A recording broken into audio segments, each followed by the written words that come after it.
皇上赐婚，我不得不娶你，但我的心中只有如霜一人。谁稀罕你的真心？这是世上最不值钱的东西。我才不管你心上站着多少心尖虫，但你必须答应以我为尊。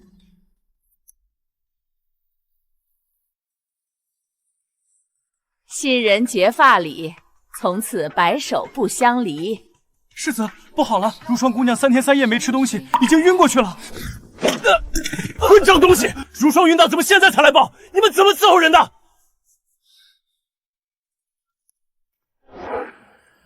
将军在边关，无人可为小姐做主，这可怎么办？婚事是皇上赐的，受了委屈，自然是要找皇上做主的。郑国将军嫡女沈玉少求陛下做主，取消臣女与靖远侯世子的婚事。顾如霜才是我的心上人。若不是皇上赐婚，我是断然不会娶你为妻的。如霜身世可怜，只叹我伤亲也是看中你们将军府的前程，逼我接下圣旨。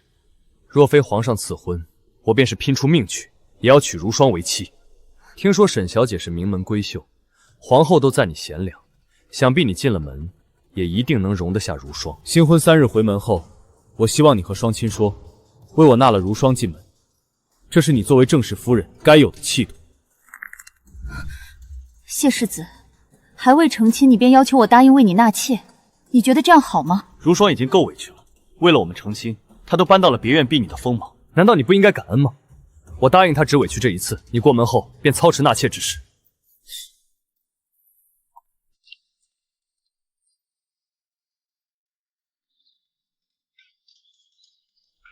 我让你们去百味馆买如霜喜欢的桂花糕，你们买好了没有？还有城南的酥点和软酪，她最是喜欢的，你们必须办妥了。放心吧，世子爷，如霜姑娘用的吃的都打点好了，和侯夫人的用度是一样的。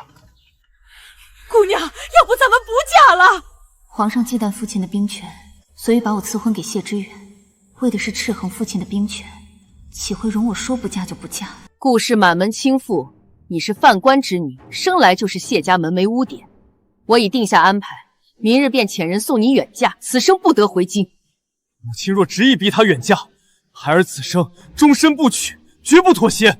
留她可以，但她只能独居别院，无名无分，非妻非妾，不入侯府宗亲，一辈子见不得光。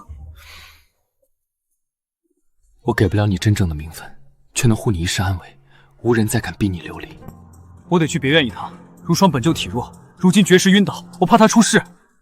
世子，今日你我洞房花烛，你可有想过，你为了顾如霜把我留在府里独守宫房，明日天一亮，我这心腹还如何见人？我这靖远侯世子夫人，以后还如何在京城立足？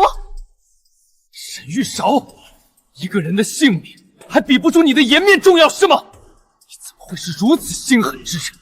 我真是错看了你。皇上赐婚是3个月前赐的，顾如霜若是想不开，为何不早绝食？偏偏选在你我成亲时绝食晕倒，要不他有心机故意如此，要不是他压根儿不爱惜自己的生命，自己求死。既然他不爱惜生命，自己求死，你去不去见他又有何关系？沈玉少，我心爱之人只有如霜，我说过我不会喜欢你，也不会与你圆房。我留不留宿新房都不重要，不是吗？还是说你和别的世家女子一样，只看重荣华富贵，就为了坐稳世子夫人之位，也要留我在你屋里，与你圆房，让你怀上子嗣，从此母凭子贵。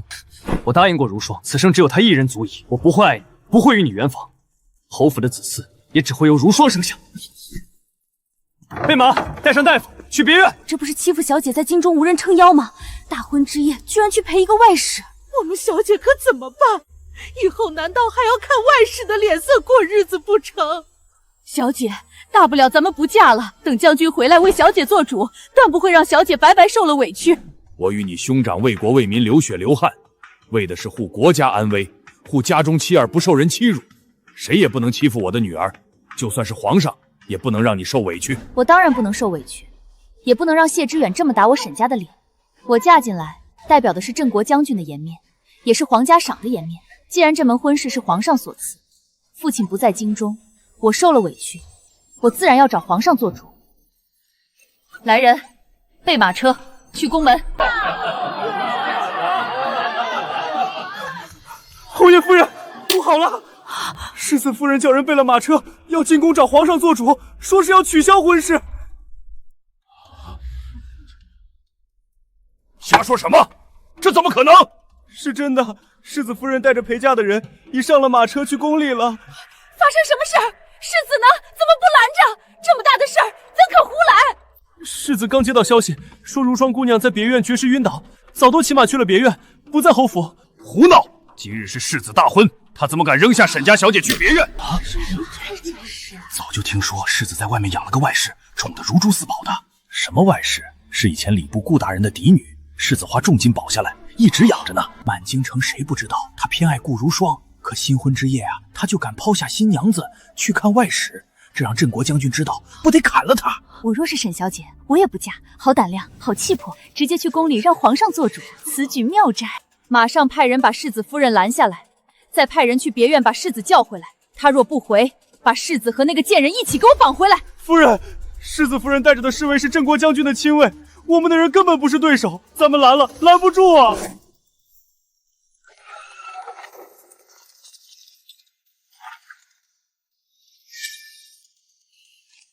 镇国将军嫡女沈玉少求陛下做主，取消臣女与靖远侯世子的婚事。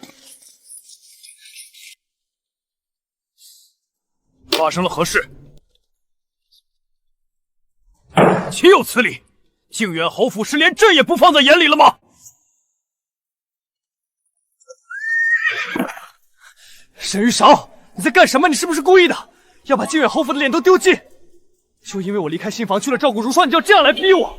你怎么敢在大婚之夜跪宫门闹事？世子都敢在大婚之夜闹事，不顾侯府的颜面去和外室过洞房花烛，我有何不敢？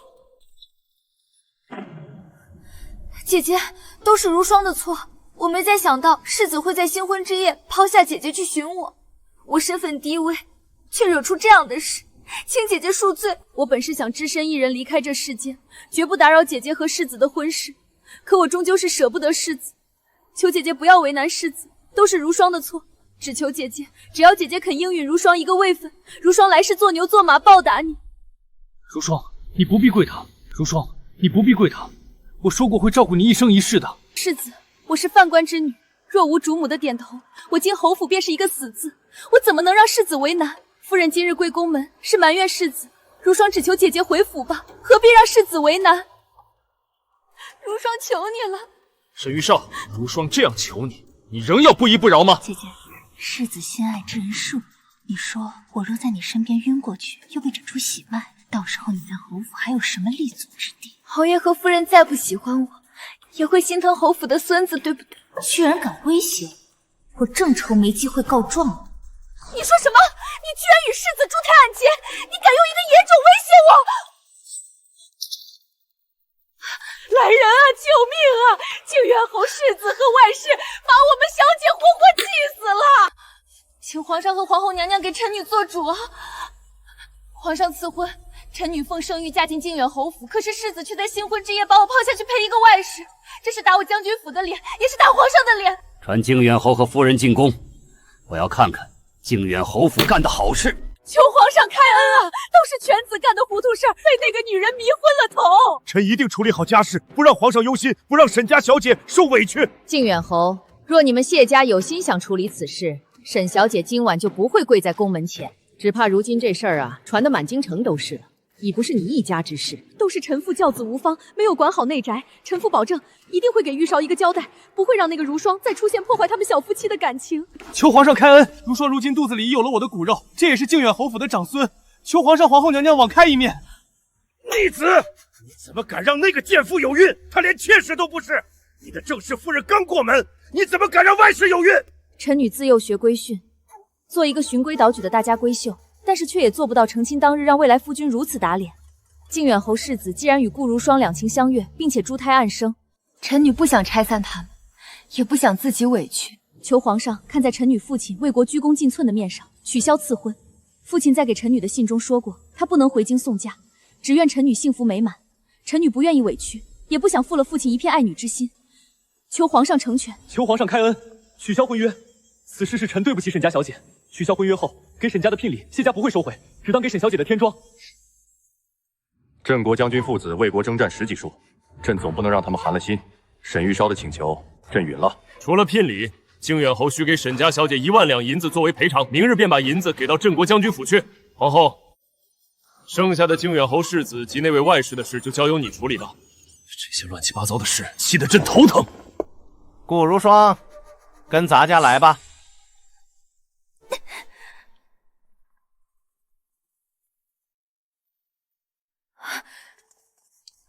世子，求皇后娘娘成全。好一个我见犹怜，难怪世子失了分寸，做下这种大逆不道之事。顾如霜，你可知世子为了你和沈小姐退了亲？听说你还有了身孕。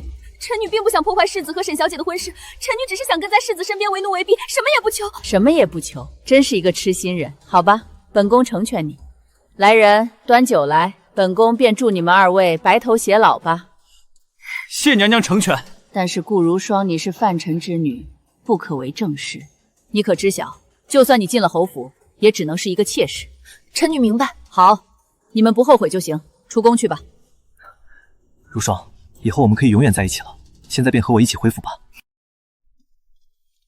来人，把嫁妆清点清楚，随我一起抬回将军府。是小姐。给姨娘收拾出院子来，让她好好休息。姐姐，都怪如霜不好，若不是我，姐姐也不必退亲。姐姐，你输了。只有你把世子当作宝，也不是每个人都会喜欢一个垃圾。这种男人送给你了。你以为你赢了？好戏还在后头。哎呦，世子，我肚子好疼，我可没碰你，你少碰死我。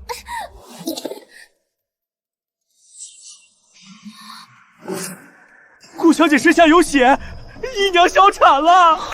听说镇国将军的嫡女沈玉韶昨晚坐着马车去宫门前跪下，让陛下下旨，与靖远侯世子取消婚约呢。靖远侯世子谢知远取消了与沈玉韶的婚约后，迎了宦官之女顾如霜入门。听说顾如霜还在侯府门前便小产了呢。世子要为我做主啊！这是我们的孩子，我们的孩子没能保住，这可是侯府的长孙世子。以后我们还会有孩子吧？娘子是喝了什么落胎药吗？这药极霸道，对女子身子是大忌。恐怕以后也难有子嗣了。世子怎么会如此？查，叫人查！我怎么会突然小产啊？一定是沈玉韶。那日我下了马车，只靠近过他，一定是他带了可汗夫人落胎的香料，一定是他好狠毒的心肠啊！别说了，只当什么也没发生。你好好养身体。世子，侯爷和夫人有请。跪下！逆子！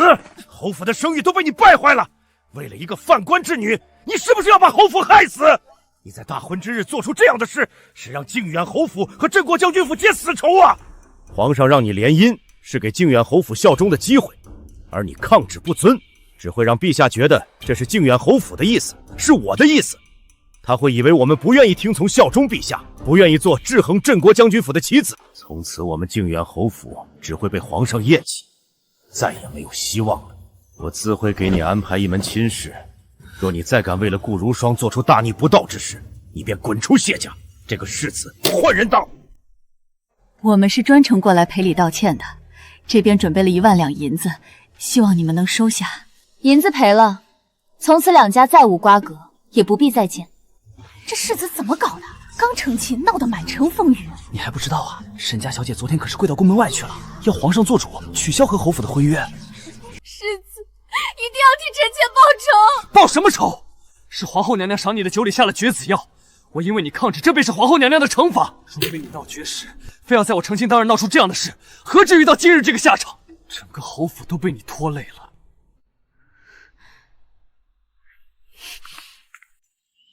春日景致正好，诸位今日能共聚于此，也是一桩雅事。难怪是不被人喜欢，宁可要娶外室也不要她，天天在外抛头露面，成何体统？仗着是镇国将军的女儿，便行着狂妄之事，女子开马场，闻所未闻，简直给我们贵女丢脸。女子为何不能开场？我的马场安全私密，各位姐妹都很喜欢，只有女子能进，外男从不能进入。何为抛头露面？难道李小姐是见不得人吗？你胡说什么？玉韶的马场我们很喜欢，不用担心外男嘲笑我们骑射不好。在那里我们可以放心的展现自己。你不喜欢是你的事，为何要对别人指指点点？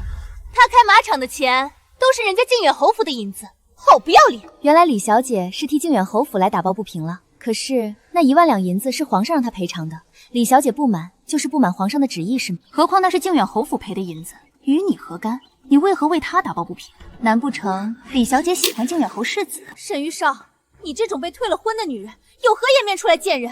我都羞于与你一席。玉少是我的客人，是谁对我的客人不满，那就离开吧。臣女只是看不惯沈玉少这种满身铜臭的女人，让她站在我们中邑，都让我们一身铜臭味。那李小姐可知，这次边关的骑兵马匹急缺，战事又急，是玉少将他马场养的宝马全捐出来给了朝廷，解了燃眉之急。这样的义举，确实是你这种贵女做不出来的。怕是李小姐只会关心胭脂水粉吧？连皇上都夸玉少心怀家国，有民族大义。你不过是想出风头，让世子再喜欢你罢了。刚才我被他如此下脸，世子却不帮我，难道世子心里还装着沈玉少呢？我们还未定亲，我怎么好出口相帮？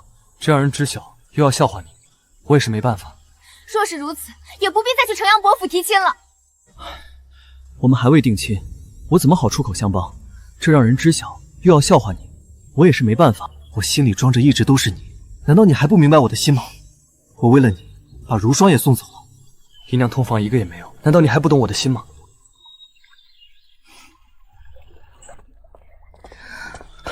玉少，你还好吗？我知道都是我的错，如果你愿意，我可以去求父亲再去请旨，让皇上给我们赐婚。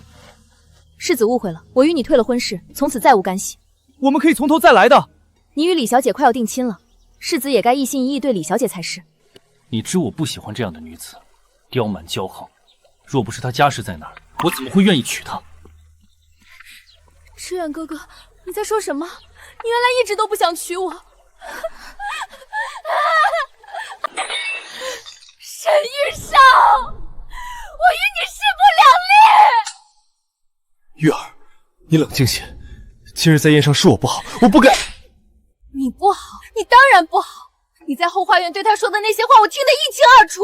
什么刁蛮骄横，什么若不是他家世在那儿。谢知远，原来我在你心里就只是一个可以利用的家世背景。那是我为了让他死心才故意说的气话，我心里的人是你啊！滚！你说的每一个字都让我恶心。哄骗我的时候嘴里叫着我的名字，一转身就对着那个气摇尾乞怜，你以为我瞎了吗？你看着他的眼神，根本就不是恨，是悔。你后悔了。我家侯爷说了，小女骄纵惯了，怕是配不上府上精才半溢的世子爷。这门亲事，我看还是万万不可。侯夫人莫急，我家侯爷也说了，若靖远侯府真心求娶，也不是不行，只是这礼数上得加倍。加倍，不错，聘礼翻倍，3书6礼的仪仗要从城阳伯府一直排到靖远侯府门口。此外，成婚前需由谢世子亲自登门，向我家小姐奉茶谢罪，以示诚意。这个孽子，你看看你干的好事，我们谢家的脸面都被你一个人丢尽了。知远啊，你到底要糊涂到什么时候？为了一个顾如霜，你毁了与将军府的婚事，得罪了皇后娘娘，如今又要让我们被城阳伯府如此羞辱。你现在就给我滚去城阳伯府！别说是奉茶，你也得把玉儿给老子哄回来。这门亲必须结。我家夫人今日身子不适，不便见客，还请侯夫人改日再来吧。那李小姐呢？我特地带了些她喜欢的燕窝和首饰。侯夫人有所不知，我们小姐今日见了沈家大小姐送来的一份贺礼后，便一口气没上来，气得卧床不起了。什么贺礼？沈大小姐派人送来一封请柬和一本账册，请柬是邀我家小姐去参加她那女子马场的开业大典，说是要感谢靖远侯府当初慷慨济囊，赠予了开办马场的头一笔银子。那账册，那账册又是何物？账册上清清楚楚地记着那1万两白银的用处，每一笔都明明白白。沈大小姐还附话说，这银子用得极好，每一分都化作了她事业的基石，让她明白了女子立世，靠男人远不如靠自己。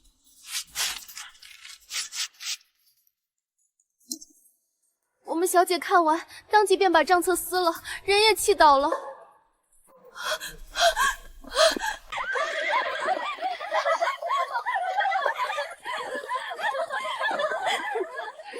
玉少之才，不输男儿。京中女子若都能有他一半的胸襟与气魄，何愁我大周不兴？听说沈大小姐的马场又进了几匹西域宝马。是啊，现在京城里的小姐们，谁要没张马场的凭证，都不好意思出门了。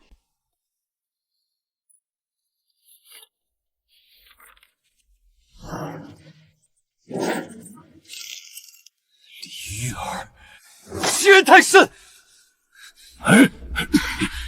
你还嫌我们侯府的脸丢的不够吗？城阳伯府肯点头，已经是给了我们天大的面子。你若敢在这节骨眼上反悔，两家结仇，你让我们靖远侯府如何在京中立足？远儿，算娘求你了！如今外头的人都怎么看我们？只有你和李小姐顺利完婚，才能堵住那些悠悠众口啊！至于顾小姐，就当是为了我们谢家，暂时委屈一下她吧。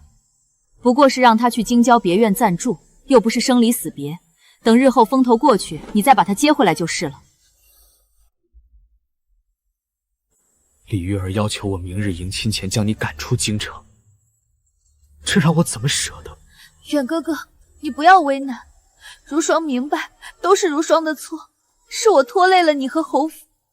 你放心去成婚吧，我去京郊别院住着，只要能远远的看着你，我就心满意足了。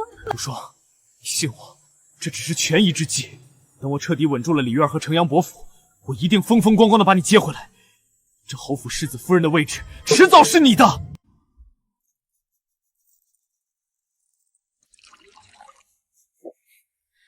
谢知远，今夜是我们的新婚之夜，你到底想怎么样？既然娶了我，就该有个做丈夫的样子。你这般做态，是做给谁看？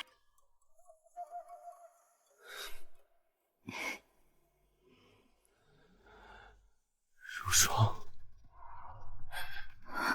如霜，我对不起你。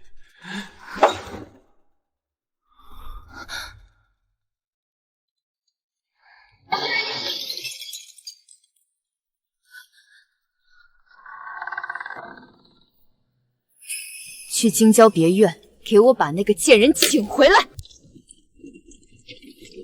哼，世子夫人有令，接顾小姐回府照顾，让她快些出来吧。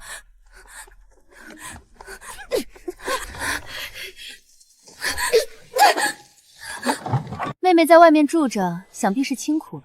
我这做姐姐的于心不忍，特地接你回来，好生照顾。毕竟你腹中或许还怀着世子的骨肉，万万带不走。姐姐说笑了，妹妹蒲柳之姿，不敢有此妄想，一切但凭姐姐做主。好一个但凭我做主！既然如此，那就先从学规矩开始。每日清晨来我房间立规矩，奉茶，直到我满意为止。其余时间就在你那小院里抄写女诫，好好反省。李玉儿，你不要太过分！如霜是我的女人，不是你随意折辱的奴婢。世子，我是在教妾堂规矩，这是我身为正室夫人的分内之事。你想为了一个外室公然与我作对，让城阳伯府的脸面也跟着无光吗？远儿，忍一忍吧。如今我们侯府经不起折腾了，她是你正妻，教训个把人，你睁一只眼闭一只眼就过去了。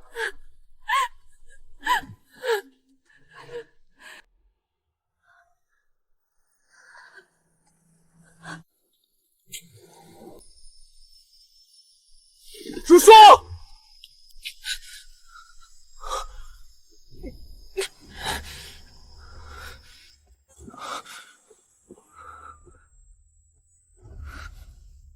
世子，顾小姐她本就因上次小产伤了根本，如今又忧思郁结，身体已是亏空到了极点。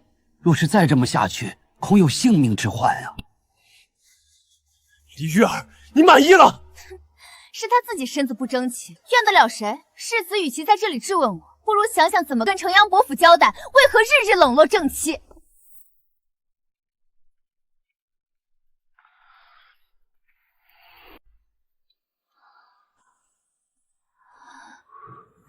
知远哥哥，都是如霜的错，你快回夫人那里去吧，别让她看见了又生气。知远哥哥，我好冷，我想起了那年冬天，你把你的暖手炉塞给我，自己的手却冻得通红。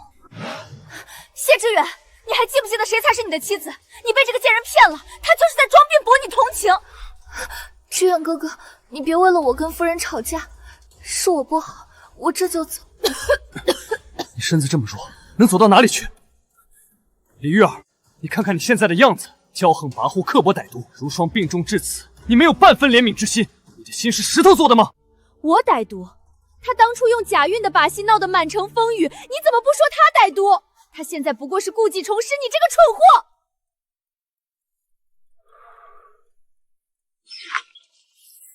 谢知远，我才是这侯府的世子夫人，今天我非要把这个狐妹子扔出府去不可！来人，给我把她拖出去！我看谁敢！你若能有如霜一般的温柔之力，我又何至于此？是我在闹，还是这个贱人在闹？你为了他一再的羞辱我、冷落我。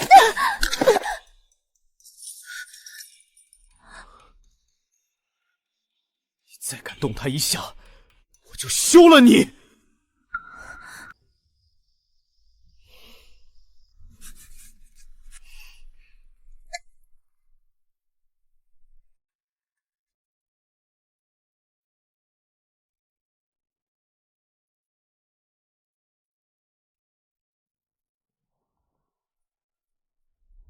这份计划若能成，乃是国之大戏。公主谬赞，玉韶生于将门，深知战马对边防的重要性。此事利国利民，玉韶愿倾尽所有，促成此事。好，此事我定会帮你，我会亲自为你引荐，让你有机会将这份计划书呈报给兵部尚书。玉少，有件事我须得提醒你。公主请讲。你的计划宏大，兵部尚书一人怕也难做决断。如今兵部大小事务主要由新上任的左侍郎张承德经手，此人你须得多加小心。这位张侍郎有何补腿之处吗？张承则是今年新进的探花郎，才华横溢，却也心高气傲。最重要的是，他是程阳伯最得意的门生，说起来还是李玉儿的远房表兄。沈小姐，此等军国大事，岂是闺阁女子可以妄议的？战马培育，非同儿戏。张侍郎，计划书中已详尽阐述各项事宜，皆有数据与先例可靠，并非空谈。哦，我大齐立国100年，军马自有一套章程，从未有过让女子插手的先例。祖宗之法不可轻易变动啊！旧法未能解决我朝战马不及北敌的根本问题，固步自封只会让我大齐将士付出更多牺牲。变法图强方是正道。说得好听，沈小姐，本官公务繁忙，你的计划书兵部会按流程审阅的，请回吧。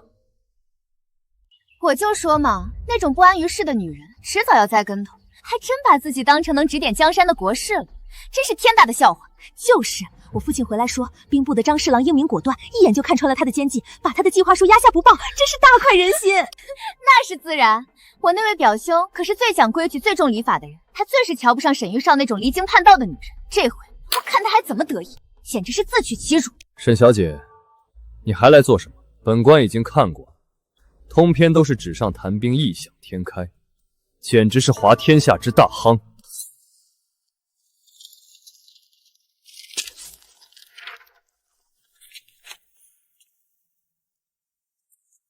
镇国将军府的小姐，还是多学学女红，早日寻个好人家相夫教子吧。军国大事，不是你能碰的。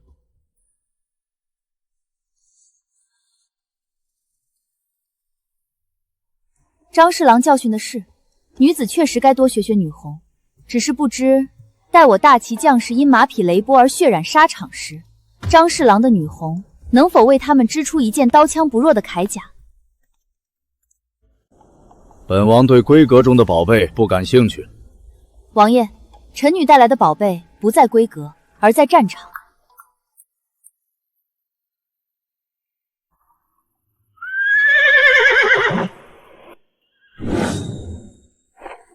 好马，神骏非凡，这是从何处得来的西域贡品？回王爷，此马并非贡品，而是臣女用蒙古马与大元马杂交培育出的第一代良驹，名为踏雪。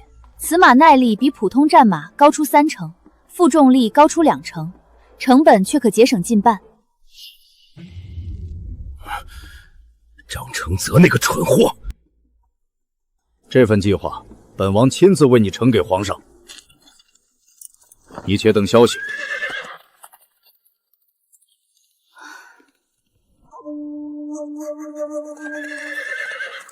沈小姐，王爷说计划可行，圣上必会动心。但王爷让小人提醒小姐，皇上最重制衡之术，镇国将军府已权势滔天，您再涉足军马，锋芒太露，恐成重敌之弊。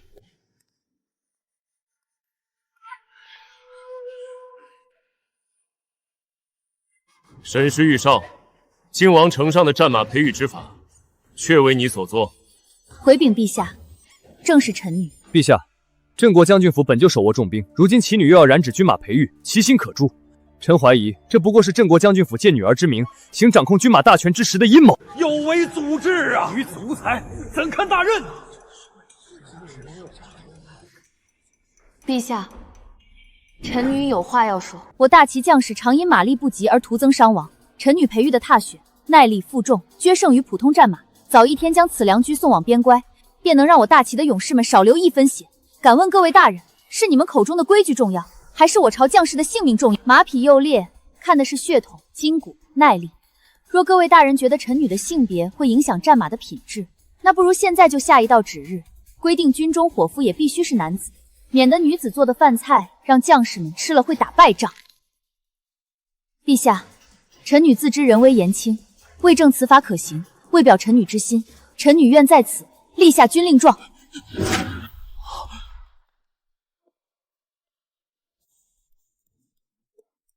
此计若成，于国有利，爱卿为何要一再阻挠？臣好一个提头来见！传朕旨意，准其所奏，即刻起于京郊划破关地，成立皇家战马培育基地，由沈玉韶全权总领其事，需全力配合，不得有误。至于兵部侍郎张承泽，即日起革去兵部侍郎之职，降为江州通判。陛下饶命啊！臣女领旨谢恩。小姐您是没瞧见，程阳伯和张大人一开口，满朝文武都说沈玉韶是痴心妄想。奴婢听说她在金轮殿上被训得头都抬不起来呢。活该，一个被夫家休弃的女人，还妄想染指军国大事，真是笑掉大牙。夫人，不好了，宫里传来消息了。然而什么？是不是沈玉韶被皇上赶出宫了？不是啊，夫人，皇上下旨夸夸沈小姐心怀家国，准了她的计划，还封她做了皇家战马基地的总负责人。你说什么？还有兵部的张侍郎，因为反对沈小姐，被皇上当头革职，贬去江州了。沈玉莲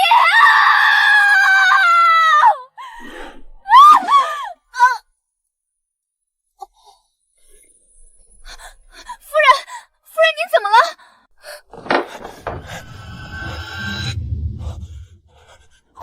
快传大夫，快！世子，侯夫人她是气急攻心，引发了胎头，下官已经尽力，只是什么？快说！夫人这一胎恐怕保不住了。你再说一遍，我侯府的嫡孙怎么会保不住？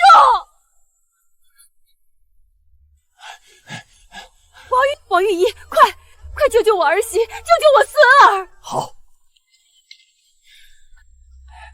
侯夫人世子，幸不辱命。老夫用金针封穴，又灌下了固胎汤药，胎儿总算是暂时保住了。当真？只是夫人此次动了胎气，伤了根本，胎想静养，绝不能再受半点刺激，否则神仙难救。母亲，知远，是我没用，是我没能护好我们的孩子，我不该听到沈玉韶那个贱人的消息就动气。傻孩子，说什么胡话？这怎么能怪你？母亲，自从顾小姐住进府里，我这心里就日夜不宁。我总梦见有恶鬼缠着我的孩儿，她不能生了，就见不得别人生，她一定是在背地里日夜诅咒我。世子，你日日陪着她，可曾想过我为你怀着孩儿，夜夜独守空房。我的肚子疼的时候，你在哪儿？你在陪着你的如霜妹妹。来人，去把顾氏给我带到后院的佛堂去，没有我的命令，不许他踏出佛堂半步，每日只许一餐清粥，让他好好在佛前为我孙儿祈福，赎他的罪孽。母亲，不可，如霜她身子弱。闭嘴！你还嫌我们侯府不够乱吗？从今天起，你给我寸步不离的守着玉儿，他若是有半分差池，我唯你是问。侯夫人，您这是做什么？你没错，错在不该待在这侯府里。你若真心为世子好，就该在佛堂里安分守己。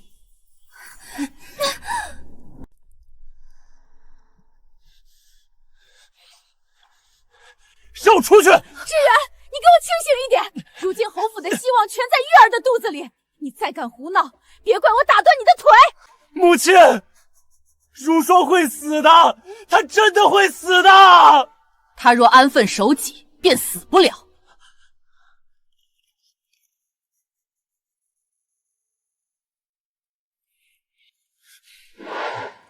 玉儿，你想干什么？贱人！拦住世子！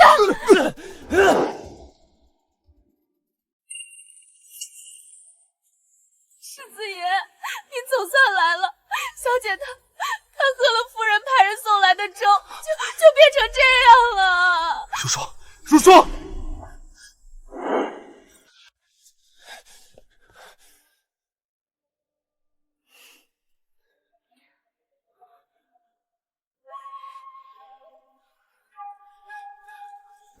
毒妇，我要你为如霜偿命！偿命！谢知远，你疯了吗？他自己做戏，你也跟着发疯？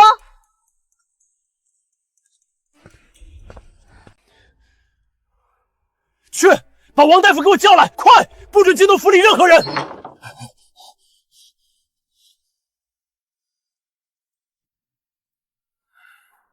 王大夫，如何？如霜她到底怎么了？世子爷，恕老夫直言，顾小姐这并非急症，而是中了一种慢性毒药，此毒阴狠，平日里难以察觉，今日不知何故毒性被催发，已然攻心。若非及时，恐怕……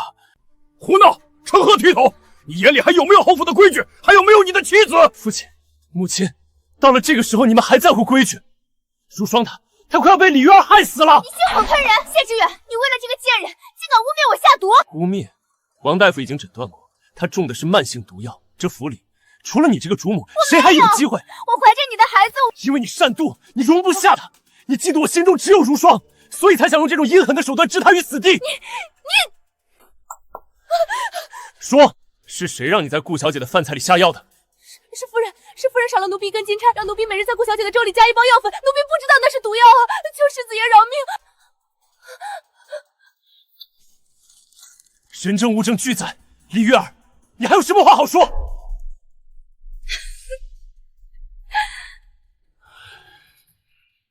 李玉儿，你还知道你肚子里怀的是我的孩子？既然知道，为何还要做出此等恶毒之事？你就是怕如霜诞下长子，威胁到你和你腹中孽畜的地位。混账！你才是混账！儿媳今日遭此奇耻大辱，不求您偏袒，只求一个公道。这王大夫来路不明，丫鬟证词漏洞百出，请一位御医前来为顾如霜诊脉，再请慎刑司的人来审一审这下毒的奴才，届时一切水落石出。知远，不要把事情闹大，我没关系的，只要能陪着你。可若惊动了圣驾，侯府的前程就毁了，我不能做这个罪人。沈玉少当初就是这样，动不动就拿皇上压人。李玉儿，你根本不是想自证公保，你是想毁了侯府。父亲，万万不可！他是做贼心虚，想混淆视听。父亲，难道您宁愿相信一个江湖郎中，也不愿相信儿媳，不愿相信您未出世的嫡孙吗？够了，都别吵了，此事到此为止。不管有没有下毒，事情闹到这个地步，都是家门不幸。即日起，玉儿你就在自己的院子里好生安胎，没有我的允许，不许踏出院门半步。你立刻把顾氏送到府中最偏远的静安轩，派人把守，在事情查明之前，不许任何人探视。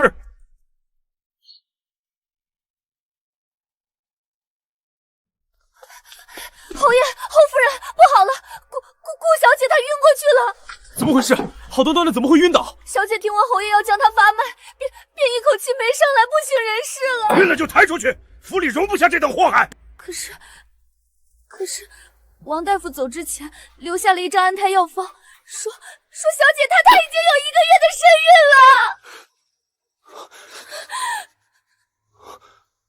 了。怀孕？谢知远，你听到了吗？你的心肝宝贝又怀上了呢。你这个贱人，还想用假孕的把戏骗人！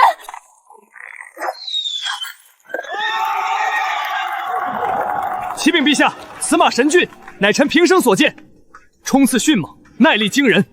若我大周铁器能尽数换上此等战马，何愁边关不境？哈哈哈哈哈哈！好一个何愁边关不境！沈玉少，你上前回话。臣女沈玉少参见陛下。平身，朕问你，此等良驹，如今基地之中尚有多少？回陛下，如今基地中已有300匹母马受孕，预计明年此时可得200匹以上的成马。陛下，此女之功可当千军万马，老臣恳请陛下重赏审视，并准其自由出入军马监，将这培育之法传授给军中授官，此乃千秋之功业。臣等附议。准奏。即日起，沈玉烧可持金牌出入军马监，所有相关人员皆需听其调遣。玉少，你今日风头太盛了，皆是仰仗王爷与陛下恩典。这与恩典无关，是你的能力。但你要知道，木秀于林，风必摧之。你的功劳太大了，皇上准备给你封赏，但就在昨日，已有御舍上奏，弹劾你一个未嫁女子，功高债主，恐非国家之福。陛下，沈小姐为国培育良马，功在社稷，然则女子之德，终究以相夫教子为本。如此明珠，实不该久置于外。老臣恳请陛下为沈小姐择一良婿，成就一桩美满姻缘，方是我朝之佳话。李大学士所言极是，女子再有才干，也需有个好归宿。是啊，沈小姐人中龙凤，若能配得一位青年才俊，更能为国效力。圣旨到，奉天承运，皇帝诏曰：镇国将军之女沈氏玉少，性行淑君，心怀家国，于朝廷危难之际，尽献所学，培育良具，解边关燃眉之急。此举利国利民，深得朕心，其功当赏。司特册封沈玉少为平乐县主，10亿300户，赐金牌一面，以彰其功。望领克勤纪勉，再为国朝效力。感其赤诚，念其不义，特准其婚配自主，任不得强迫。臣女沈玉少叩谢圣恩，吾皇万岁万岁万万岁！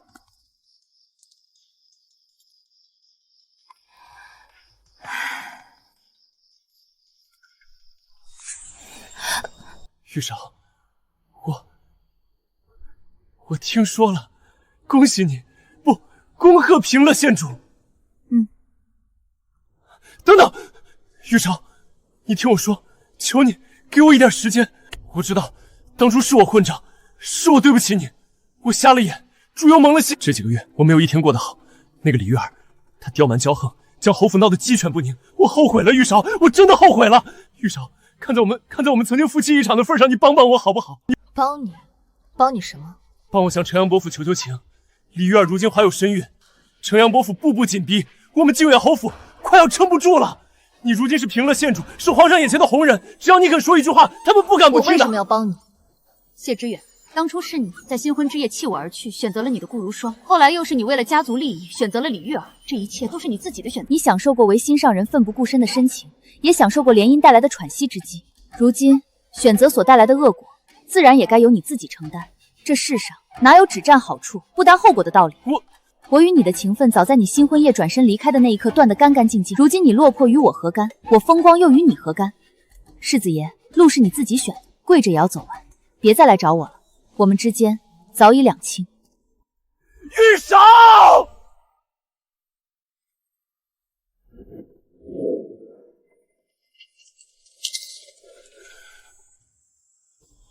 是我错了，我全错了。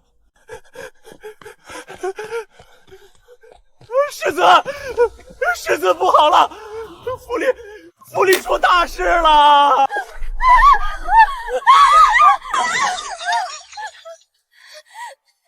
你这个毒妇！我腹中怀的是侯府嫡子，你竟敢咒我！姐姐何必动怒？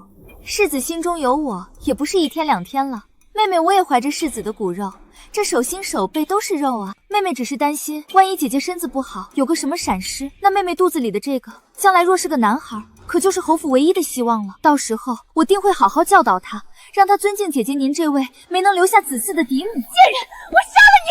夫人，不可！住手！李玉儿，你疯了！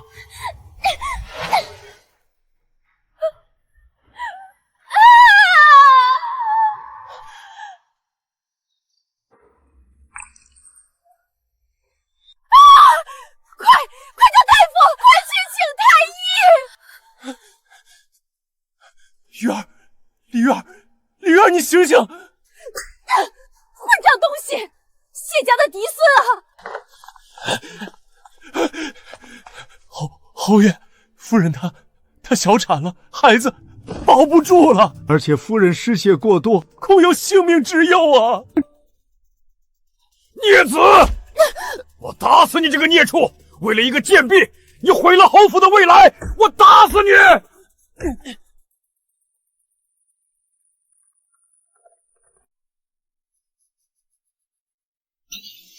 你说什么？我女儿小产了？是被那个顾如霜给撞倒了，流了好多血。蓄意谋害！来人，点齐府中所有护卫，带上家伙，跟我去靖远侯府。今日谁敢拦我，格杀勿论！我踏平靖远侯府！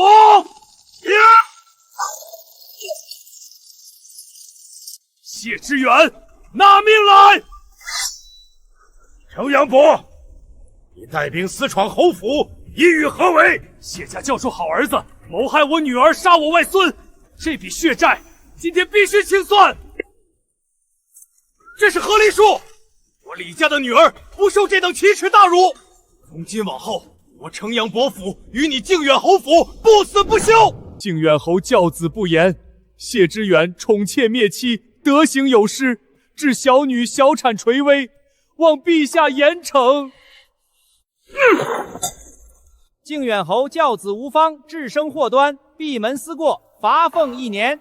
其子谢知远屡教不改，品行败坏，夺其一切职务，禁足府中，钦此。犯人故事心肠歹毒，构陷主母，谋害子嗣，罪证确凿，判流放3千里，充作苦役，即刻押解，不得有误。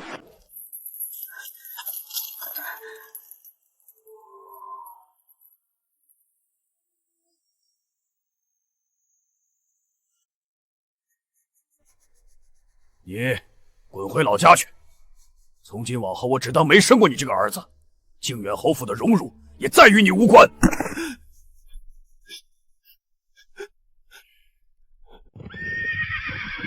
靖远侯府的闹剧终以没落收场，而我的马场却越办越好。因捐赠千匹良驹，皇上亲下圣旨，封我为平乐县主。听说边塞的风景很美，酒很烈，京城的过往皆为序章。在那里，我要与父兄团聚，开始另一番属于我的天地。